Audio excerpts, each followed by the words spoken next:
Hello, it's Michèle at Jasami Publishing, and once again we are doing our Jasami Bookworm podcast.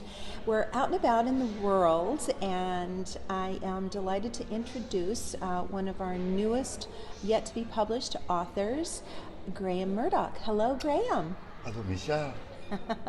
Welcome to Glasgow. I'm so delighted that you're visiting from Aberdeen. I'm so impressed. It's been a while since I've been here, and I'm just deeply impressed by the buildings and the sunshine as well. It makes a difference.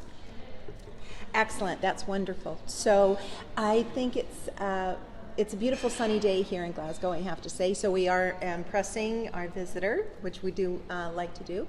We had a lovely little visit to Goma, which for those who live outside of Glasgow, it's the Gallery of Modern Art. It's quite beautiful, and it's in the center part of Glasgow. Lovely to see the artistry that's in there, which brings me to the artistry of Graham. Now we're doing a Lachie and his wonderful airship, which has gorgeous, colorful illustrations. Please tell me about your start in art. Well, basically, I used to scribble in the table when I was a kid and stuff, and I got my O-levels. Then I left school slightly early, went up to Shetland, luckily got into a course that would get you into art school, and that's how I ended up there. Excellent. So when so your first interest in it was when you were very, very tiny? Yeah, was it it's been a lifelong. Crayons? Yeah, stuff like that. Biros. And did you prefer black and white or color? Monochrome at that point, yeah. Because these little kits that you got for like watercolor, you couldn't get a consistent tone in it, you know. Oh, okay. Yeah, all right. It would always sort of look a bit substandard, and I didn't have the knowledge of how to do that properly, so I prefer to stick to the more controllable biro. So throughout your working life in art, is there something that a particular job that you've done that you loved the most, or top three? Different things from different jobs. I used to have to do safety stuff for offshore, and there was stuff like the 7 stages of asphyxiation, which they weren't done in a kind of comic style, and that was kind of strange because you had to work in all the different colour tones, the slight tonal variations. So that was it was a bit unusual and creepy, but yet necessary. I suppose people must have to know about it. Absolutely. And it's great when you can add artistry into something that is a learning experience for someone, so they have to follow it. What has been a most challenging job for you that you enjoyed? Well, I thought my friend and I got a grant from the Scottish Arts Council in the 80s for like doing long form sort of comic books. So we just tried to squeeze the little money we got to produce as many comic books as we possibly could, and it was we lived like paupers, but we managed to put stuff in the street, sort of self-publishing and stuff like that. It was kind of challenging but rewarding. How long did that last for? A few years till they stopped paying us. That will absolutely kind of tend to put a little scupper in it if you don't get paid. Yeah, well, basically, I think the guy who was in charge of the Arts Council, Peacock, I think his name was, he actually wrote me a letter saying we've decided not to subsidise your comics anymore. Oh, that's a shame. So so when you did the comics, what were the characters? There was satire in Scotland through the medium of a cannibal. It was like a cannibal dug up from the Middle Ages, and we investigated Scotland through contemporary Scotland back then through that character. Sonny Bean. He's one of the guys. The English used to be really scared of him, you know, because he was like a Scottish cannibal. Yes. In like north of Carlisle somewhere, and they were really frightened of him. But we used them in a kind of softer way and allowed them to make friendships with people without eating them. So. Yes, well, this one's a little more tasty, depending on the area. You know? Yeah. Glasgow would have been the feisty, tasty one. They would have been spicy. Yeah, I think he's a wife somewhere that had a house with real wooden windows in Glasgow. But hey, that was back then. Mm-hmm. What is, do you have a character that you've created in your art that you love especially? Black Bag, I mean, it was co-created with Davy Smith and myself, but because of our poverty, we had to go in different directions, and basically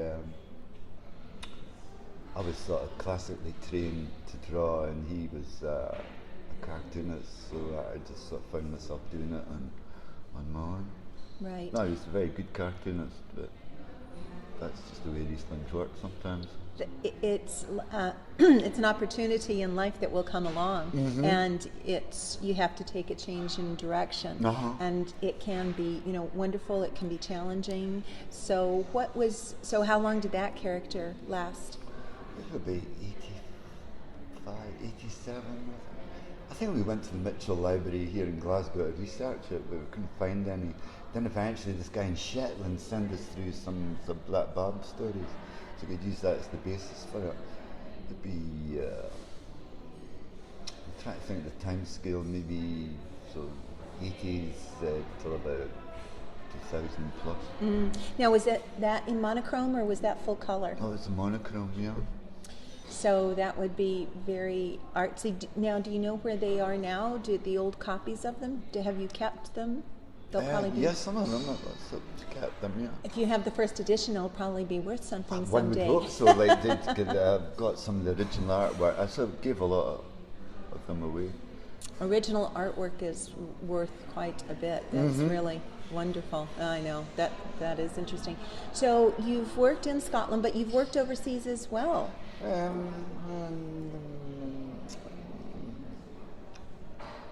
Not full time. Well, did I hear you say that you worked in Toronto? No. What I did was conducted this correspondence through email, basically. Oh, so you're working over here just for a company in Toronto. What did you do at that point in time? Yes, of course. It's called Core Digital. It's run by a man called William Shatner, who owned the company, and he did a lot of cartoon work out of Canada. He's doing it better and cheaper than they did south of the border, I would imagine. Yeah. I am slightly biased, since I was born in Toronto, everything that always piques my interest. Yeah. Now, you say William Shatner, I assume that's not the actor. Yes. It was the actor from Star Trek. Can make it up, yeah. Oh, yes, because he is Canadian. A lot of people won't know that, but yes. Yeah, he was doing, I think he was pitching cartoon ideas at the same time as I was. Oh, fantastic. See the little trivia, bits of trivia you learn when you listen to our podcast. So, now, Lachie and his wonderful Airship. How did you come up with the idea of Lachie? I kind of like the idea of a story where something just comes across, it changes everything.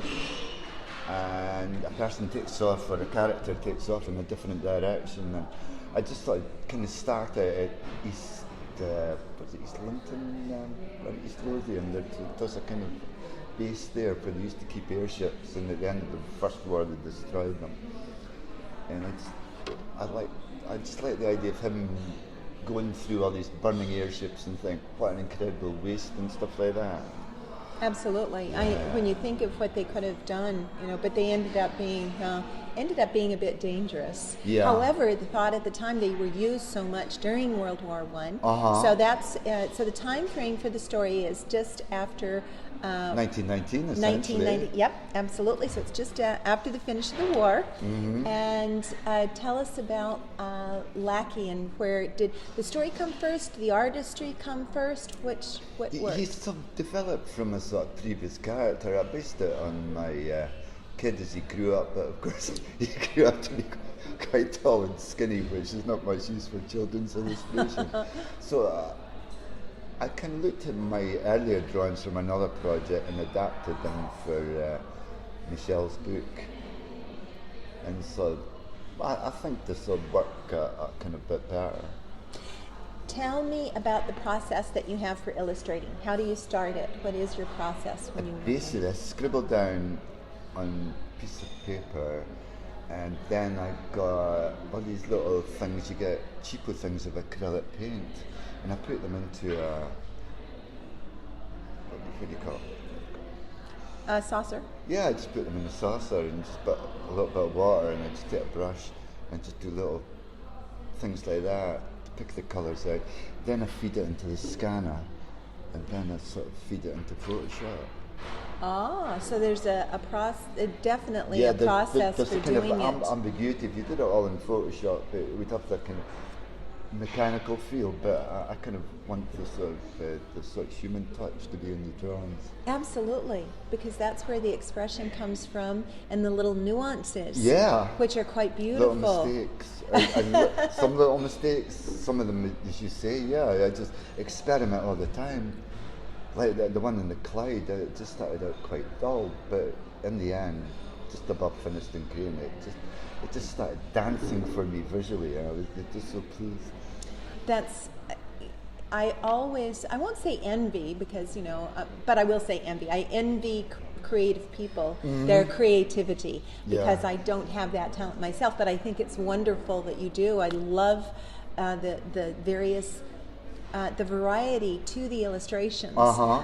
For example, on the cover, it's a nighttime scene, so I'm letting a little bit of a secret out there, but it's so dynamic, that you can see all the color nuances. Yeah. So how does that work? Do you do one layer and then another layer before you put it into Photoshop? It's kind of, you've got to do it in some multi-layered documents. I mean, there's, I think I did Lachie separately, and then I kind of wrapped the dog up in it because they're both really kind of cold, and he's looking up at the moon, and he's kind of apprehensive, but at the same time he still wants to be reassuring to his dog.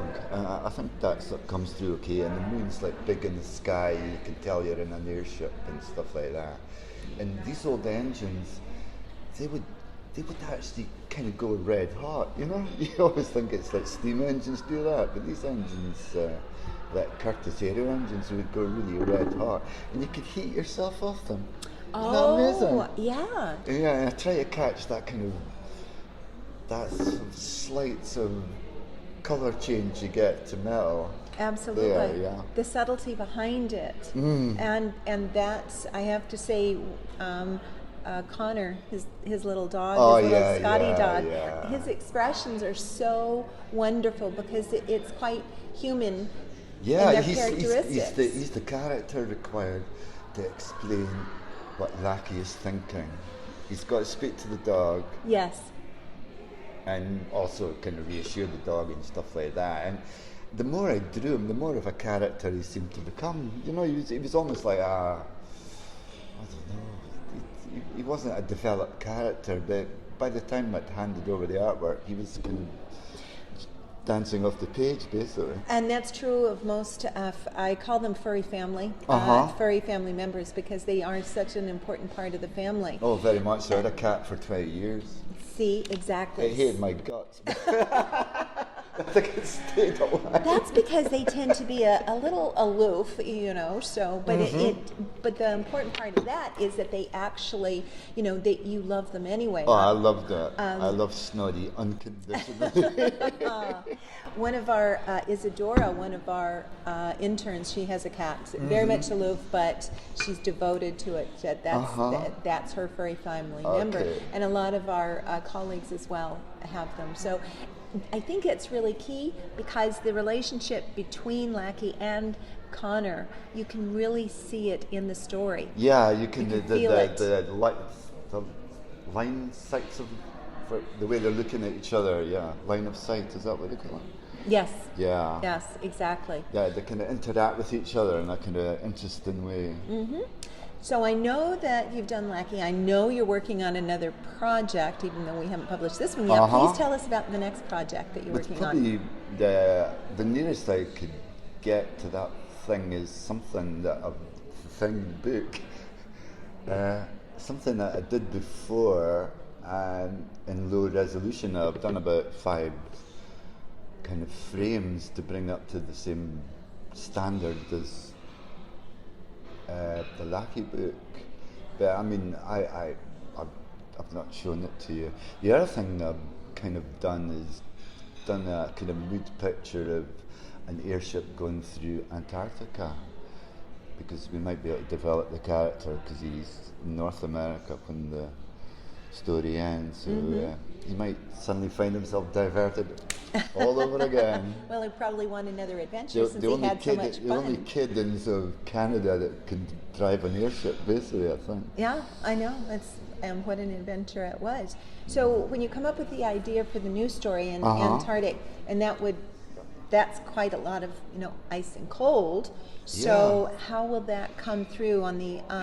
How will you have the shadings to the ice? Do you know how do you do that? It's very interesting because I've got a friend called Annie. She's a microbiologist or something, and she worked in north of Labrador, looking at the underside of ice floes to see what sort of green algae and stuff like that. Oh, wow. And she's got tons of photographs, and I showed her that drawing, and I said, "What do you think of that? Does that look like the Arctic to you?" She said, "No, I think you need more striations in your ice, Graham." So I'm pretty comfortable, yeah. Excellent. So those will have variations in Dr. colors. Annie will check the ice. It's always good to have an expert on hand. Oh, she's a lovely person too.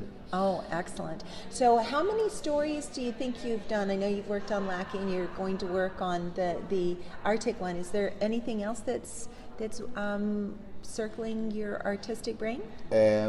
Basically, I like to do a sort of follow-on to Lachie in North America and see how that plays, basically. And I'd also like to bring that other book up to a sort of standard where it could sit next to Lachie's wonderful Airship. Yes, I know. It's well, Lachie and his wonderful Airship is going to be releasing. Most likely, we have set that release date to be in time for Christmas. So if you want a beautifully illustrated book. So when it comes to creating the artistry, you've had a long and varied career.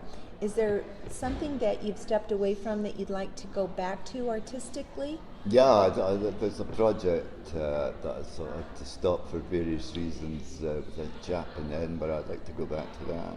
It's just like the maddest idea, and I'd sweat on my way to sort of try and produce illustrations for it. And I don't want to go into it here, but I would love to sort of continue that. Continue with the illustrations. Yeah. Is there, of the parts that you've told us about, starting with the kind of acrylic and the painting, and then you scan it and put it into Photoshop, is there a part that's more challenging than the other, or is the whole process? It's just different things on different days, basically. I sort of look at it. Yeah, that's something I noticed as I finished the artwork to send to yourself. I just sort of look at it really hard every day, and presumably kind of seeing it slightly different than what I did the night before, and I just sort of look at it kind of coldly and just think, how can this be better? What can I do? Is there any sort of graphic thing I can do to sort of clarify that? And I just keep doing that. The point that's always interesting is how about creating kind of the point of view, so something for the distance. So how is you it mean that aerial you work perspective? Perspective from the distance, like yeah, walking like stuff through, kind of fades away in the distance. I mean, Yes. that's sort of like Leonardo da Vinci did stuff like that. He just sort of put a sort of blue sort of, I'm summarising dreadfully, he just did a sort of blue sort of distancy sort of look that we sort of pick up as being far, far away. The horizon view. Yeah, the horizon exactly. view. Yeah. So I'm so excited to have Lachie coming out soon. Oh, me too. We're just still working on the editing process, which is simple because it's a children's picture book, so there's not a lot to that. And you've held your publications in your hand before because you've worked on comics and such. But this will be your first children's book. Sure. What?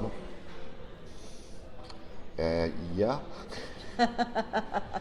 So, but where else can they see? Do you do a website that has your work on it, or? I think I sort of I did sort of caricatures of people years ago because I thought there might be something useful for that. So I think I might put stuff on my website at that point. But